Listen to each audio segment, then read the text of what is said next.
Hello, today is the 22nd of August 2026. It's Ray Bradbury's birthday. At this time of year, I do a visual presentation under the banner of Bradbury 100 Live, and I stream it on YouTube or Facebook. And what you're about to hear is the audio track of that visual presentation. If you'd like to see the visuals, just head over to my website, bradburymedia.co.uk, and there's a link there to the YouTube version of this video. But I've tried to make the audio make sense in its own terms, so if you're happy to carry on listening, listen away. Hello, and welcome to Bradbury 100. Today is August the 22nd, which is Ray Bradbury's birthday. He would have been 106 if he was still alive. So join me now as we celebrate one of his most fantastical tales.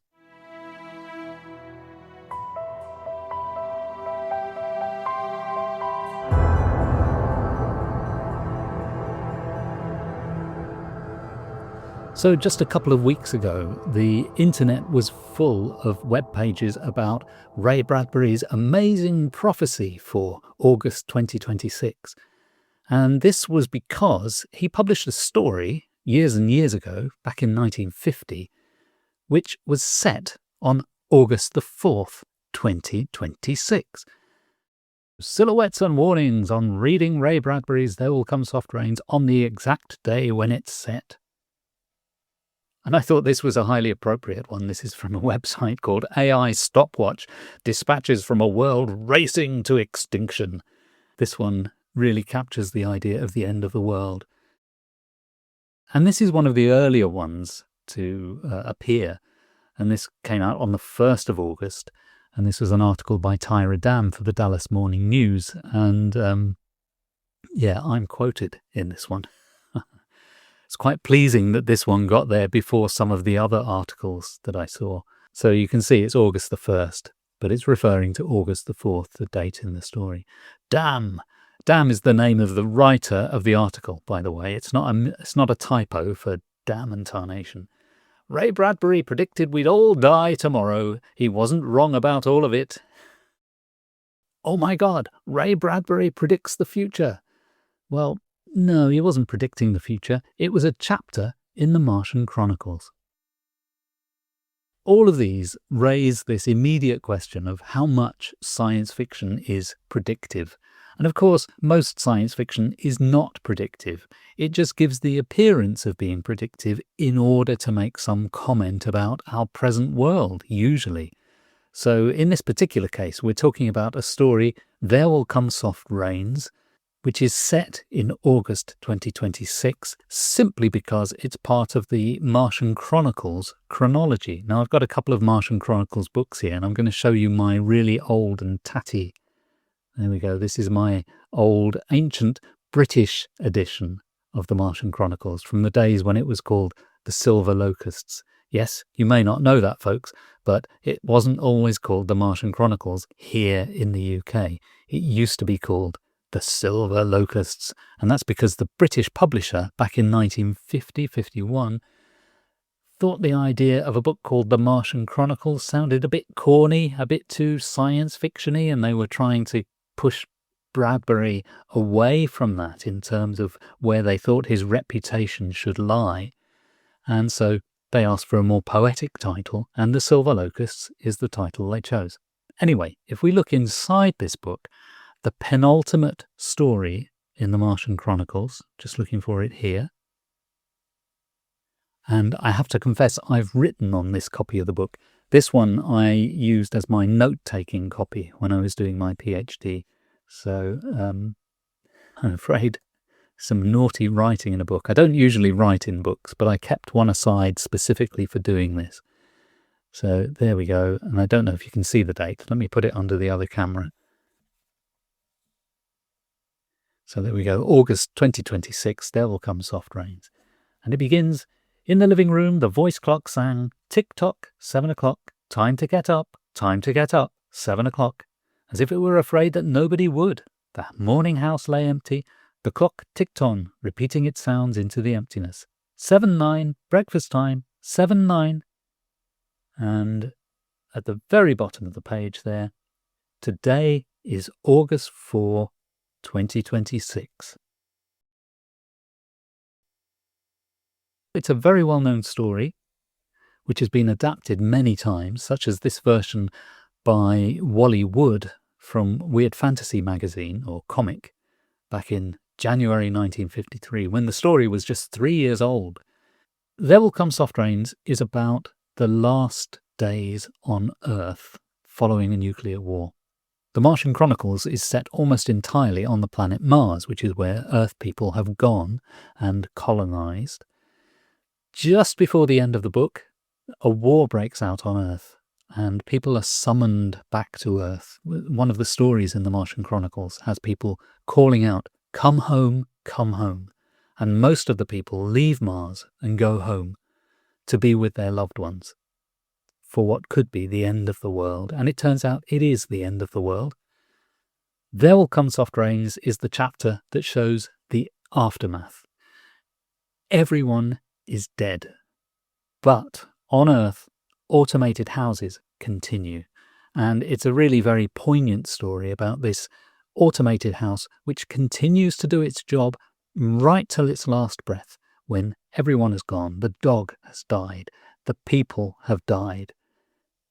And Wally Wood's adaptation and the original story draw upon imagery from Hiroshima and Nagasaki.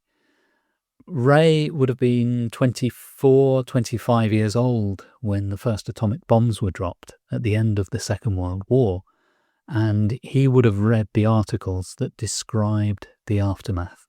And one of the prominent things that was known about Hiroshima is that there were shadows of people burned into buildings. So the people may have been vaporized, but their shadows remained. And if you Google Hiroshima images, you will find some really iconic photos from that horrible day back in 1945. So, was Ray predicting the future by setting this story in August 2026? Well, only in the sense that the whole of the Martian Chronicles is set in the future. But I'll have something to say about dates later on, because there's a little bit more to it than most of these news articles would have you believe.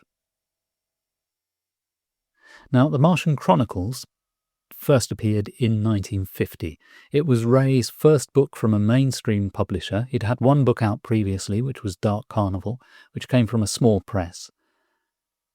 The Martian Chronicles was a breakthrough for him. This was a major New York publisher. And not only that, the book was to be a headlining work in Doubleday's brand new line, Doubleday Science Fiction. They stuck this, I was going to say label, but it's not actually a label. It's not a physical label, but it's a branding that they stuck on the cover of the book, Doubleday Science Fiction. And that came as a bit of a surprise to Ray, because he didn't consider the Martian Chronicles to be science fiction. He considered it to be fantasy.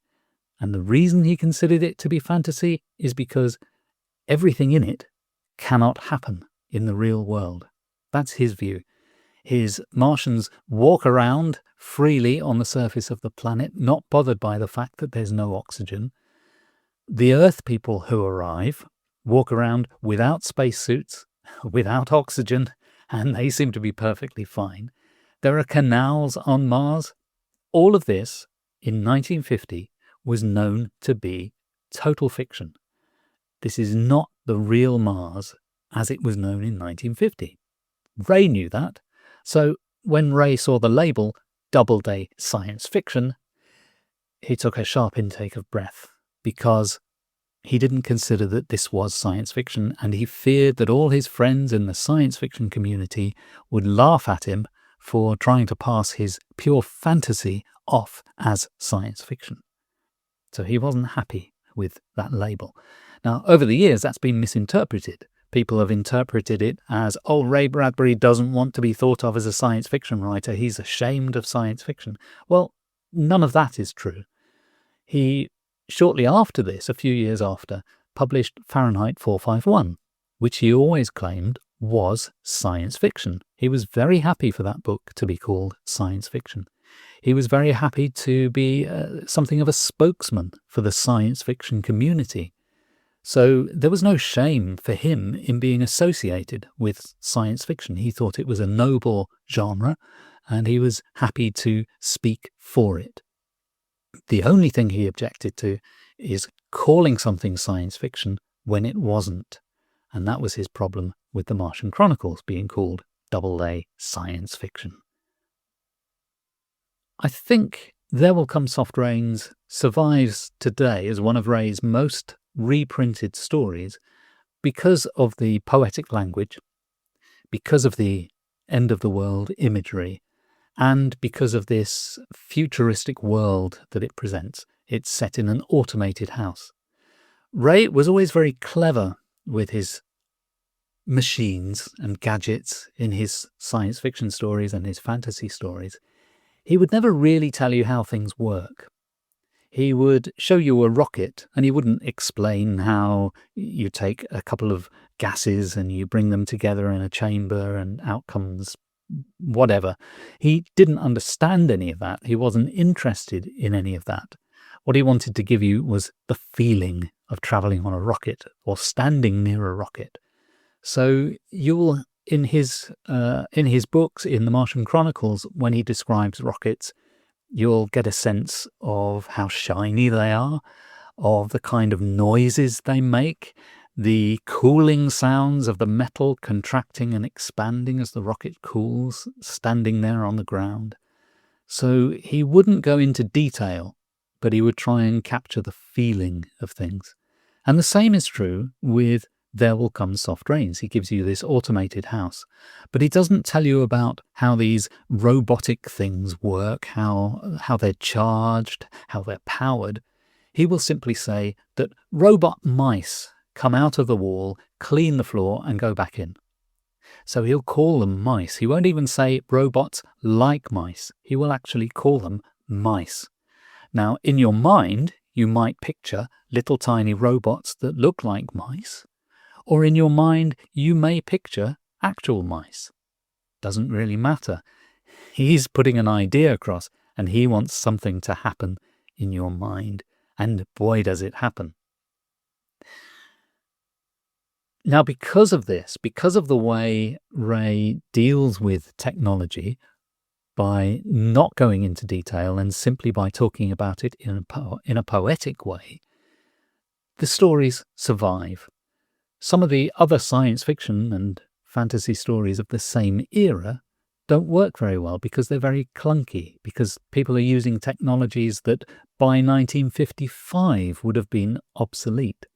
But nothing in a Bradbury story can ever be obsolete because none of it's real in the first place. It's all poetic, and the poetry survives even if the mechanisms are not viable. It's also, I think, very accessible. Like much of Bradbury's science fiction and fantasy stories, you don't need a deep knowledge of astronomy. You don't need to have any prior reading in the field of science fiction. Everything makes sense because the language is simple and yet poetic. And speaking of poetry, the story, of course, is based on a poem. It takes its title, and there is a long quotation within the story, from Sarah Teasdale's poem, There Will Come Soft Rains. And this is a poem which basically says, take a look at the world around you and imagine what would happen if we disappeared. And what she concludes basically is nothing. There will come soft rains and the smell of the ground, and swallows circling with their shimmering sound, and frogs in the pool singing at night, and wild plum trees in tremulous white. Robins will wear their feathery fire, whistling their whims on a low fence wire.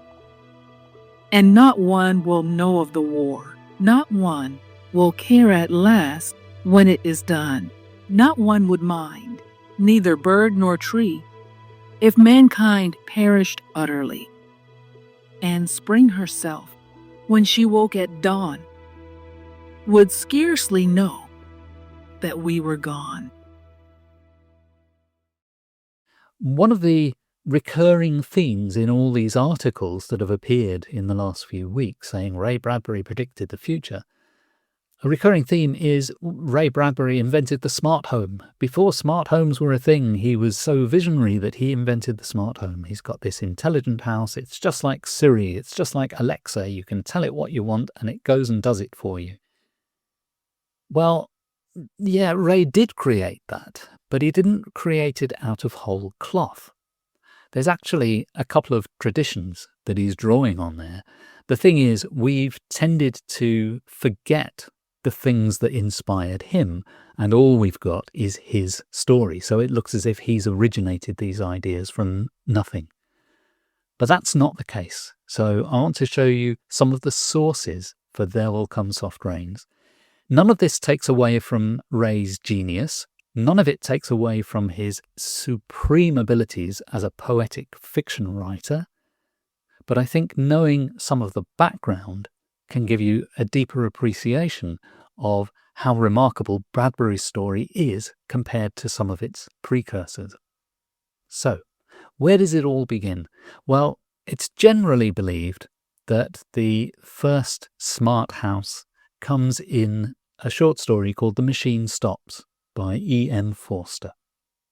You'll find the story in his book The Eternal Moment and Other Stories. It's also collected elsewhere. It's been reprinted many times over the years. And in fact, in this particular book, it takes pride of place. It's the first story in the collection. And the story is well worth reading. It was a very influential story, important in the history of science fiction.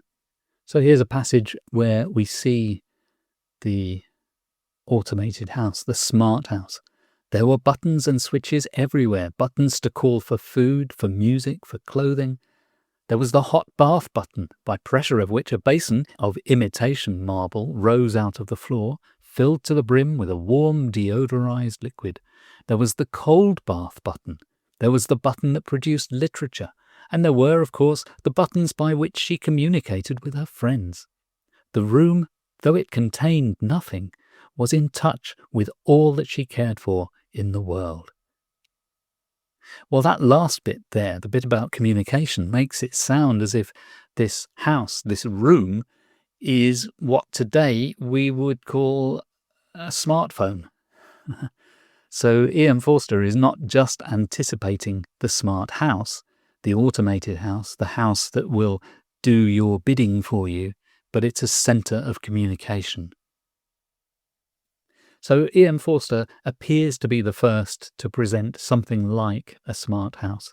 If you look at science fiction stories after that, you'll see that it's a trope. It's something that science fiction writers return to again and again.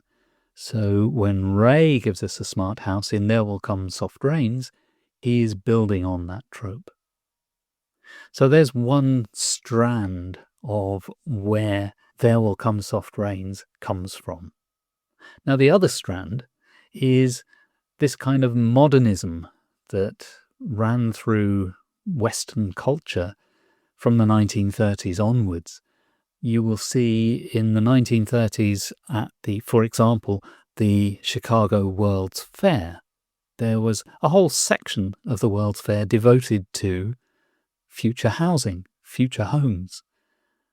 Now, this is the official guidebook of the 1933 World's Fair. I'm not saying this is the only place that would have considered the future of the home and new ways of doing things with house building and so on. But the reason this one is significant is that Ray went to the Chicago World's Fair of 1932-1933. That particular World's Fair bridged 2 years. And he visited it in one or both of those years. So he would have been exposed to these houses of the future. Inside the official guidebook from 33, and you can find this on the Internet Archive, by the way, the houses of the future were located just here. Number 77 is the area with these in, and there are a few different ones from different companies. And if we look in the table of contents, probably the one that looks most promising for our purposes, is the one called the House of Tomorrow. You've got the House of Tomorrow. Just above it, look, designed for living. There's a little phrase, the House of Tomorrow. And the description of it here, a circular glass house. Now, immediately, that sounds science fiction to me, because we don't have round houses, we don't have glass houses, except out back where we grow our tomatoes. So a circular glass house incorporating possible indications of what the future may bring in housing. It's built around a central mast which contains all utilities. The exterior walls are of clear glass and there are no windows. Well, yeah, you wouldn't need any windows, would you, if your walls were made of glass? Privacy is obtained, in case you're wondering, by drapes and roller and Venetian blinds. I'm glad they thought of that. The most modern equipment available has been used, including everything from an airplane to electrically controlled doors. An airplane? Oh my God. The furniture is especially designed. The ground floor includes the airplane hangar in addition to the garage. The roof above forms an extensive deck terrace opening from the living room floor, and there is a similar deck around the drum-shaped solarium on the 3rd floor. How futuristic is this? It's a house with 3 floors. The ventilation is all by filtered, washed, heated or cooled air, recirculated every 10 minutes. That would have been very handy this summer. Imagine living in a circular glass house in the heat waves that we've been having here in Europe the last few weeks. Yeah, you'd need that cooled air, I should think. There are no visible light fixtures as the necessary artificial light is indirect from hidden sources. There are no closets, but movable wardrobes are used. So it's not quite an automated house, but it's coming from this consideration of if we could start from scratch, if we could build a house for the future, what would it look like? Now, the guidebook doesn't really have any pictures of this house, but if you look on the internet, I think there are some knocking about. I wasn't able to pin down any that I thought were clear enough to really include today, but I'm sure there must be some out there. So, this is the other strand that I was talking about. From the 1930s, definitely, possibly earlier, but certainly from the 1930s, you get this strand of future houses. And it comes back again and again. Now, this is an image that I've put together. This is actually a kind of a composite. This one is AI assisted, but you'll find this in these future homes. So things like weather-sensitive windows, lighting control that responds to the weather conditions outside and the lighting conditions outside, sensors to open doors when people approach, automatic devices in the kitchen, most of which are built in, refrigerators that will really magic up any food you want whenever you want it. So all of this stuff bouncing around in various model houses of the 1930s and then into the 1940s. And some of this is captured on film. This is from, I think, 1943, so still in the war years.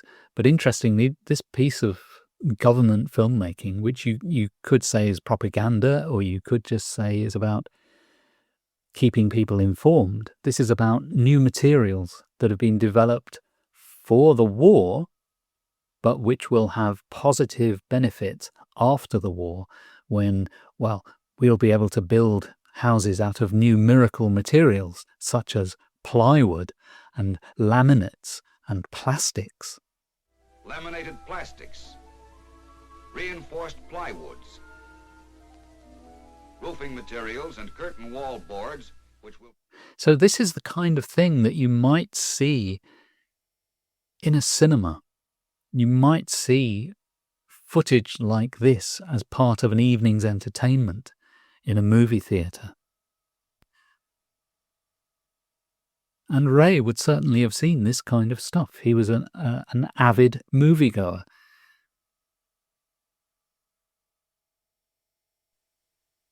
This is from the same film a little bit later on, and this interestingly shows the kitchen, which were always an important part of these future homes because they wanted to sell the ideas to the housewife. So this is a house with everything built in. It's even got a built-in waffle iron, you may have seen there, and a built-in rotisserie.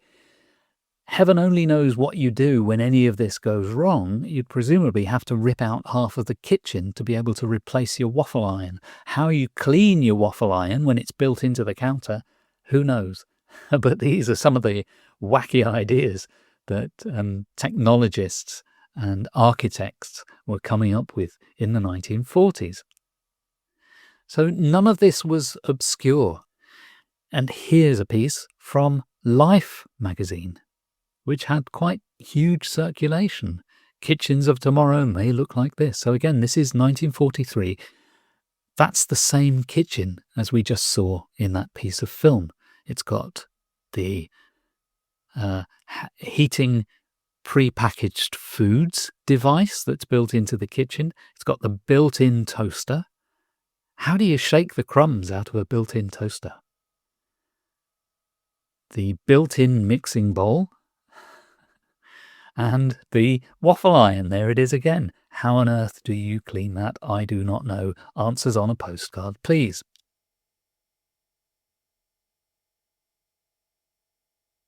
So Ray would have been exposed to all of this stuff. And then there are the cartoons. This is Doggone Modern, a Chuck Jones cartoon from 1939. And this one features an all-electric model home open for inspection, robots that come out of the wall and sweep up the mess. 11 years later, Ray's There Will Come Soft Rains has robot mice that come out of the walls and sweep up, while Chuck Jones was there first, back in 1939.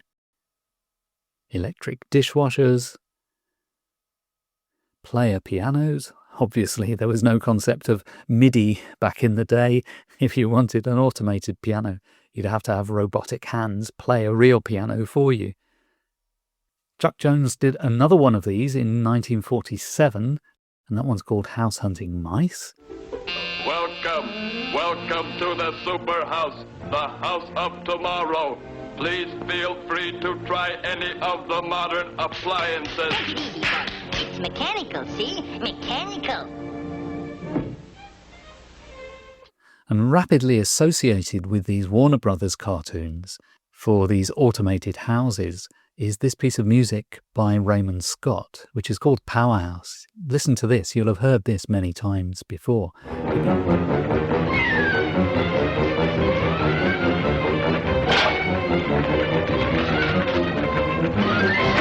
And then Robert McKimson's design for Leaving, which seems to call back to the Chicago World's Fair, where there was a Design for Living exhibit. And over at MGM, Tex Avery did a whole series of cartoons that had these kind of automated and mechanical things, starting with House of Tomorrow in 1949. Now, There Will Come Soft Rains was published in 1950. I think it's a fair bet that Ray would have written it at the end of 1949 or very early in 1950. He could very well have seen Tex Avery's House of Tomorrow. He certainly would have seen the Chuck Jones cartoons from earlier.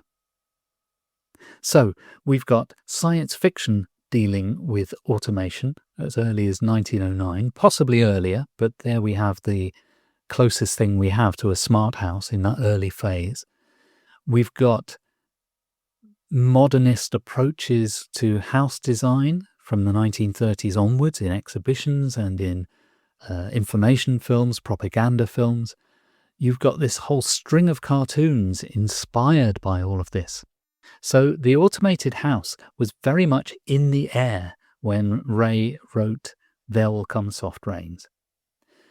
So, as I say, none of this takes away from Ray's genius in the story. The story would not have survived if it were only about an automated house. It's the combination of the poetry, the imagery, the end of the world, the poignancy of the house serving its masters long after the masters have gone. all of that packaged together. It's the whole thing, the totality, that makes There Will Come Soft Rains one of the most reprinted short stories in history.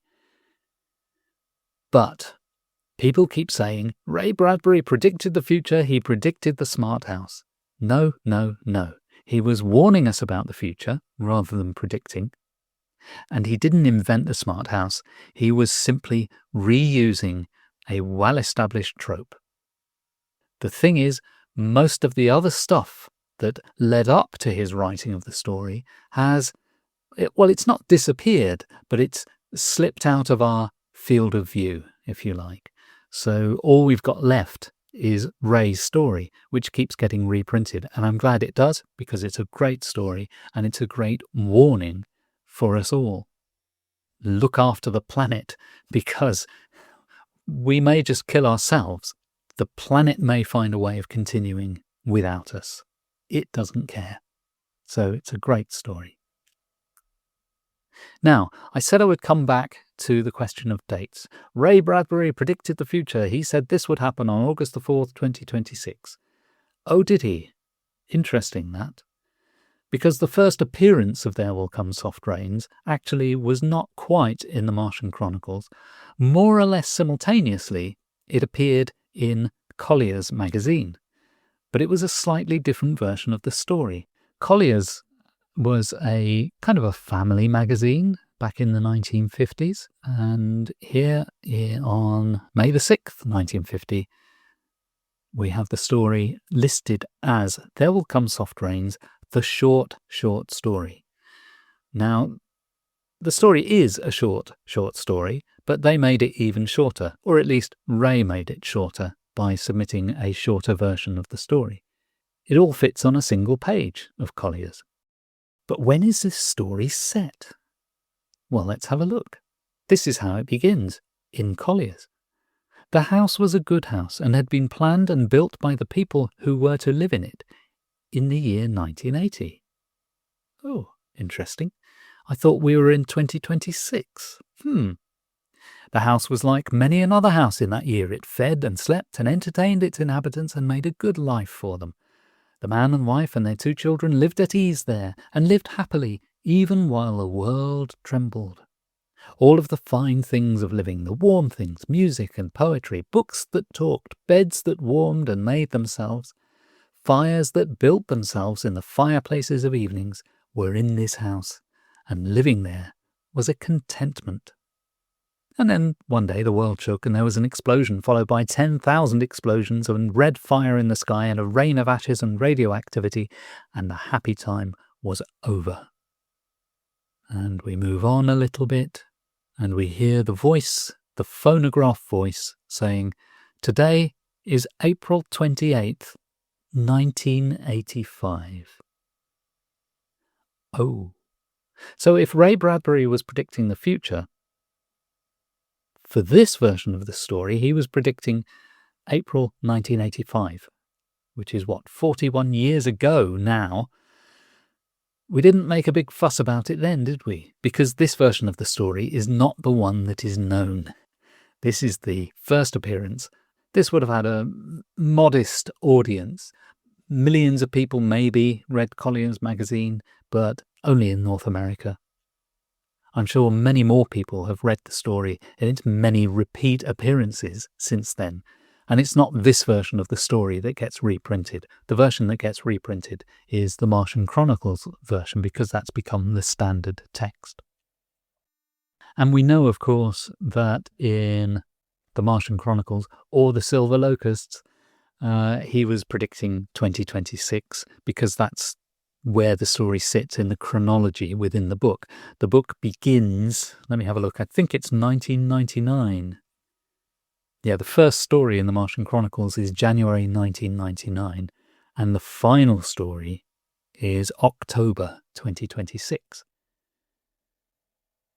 However, somewhere along the line, the dates of the Martian Chronicles were moved on by 30 years. And I have one such version of the Martian Chronicles here.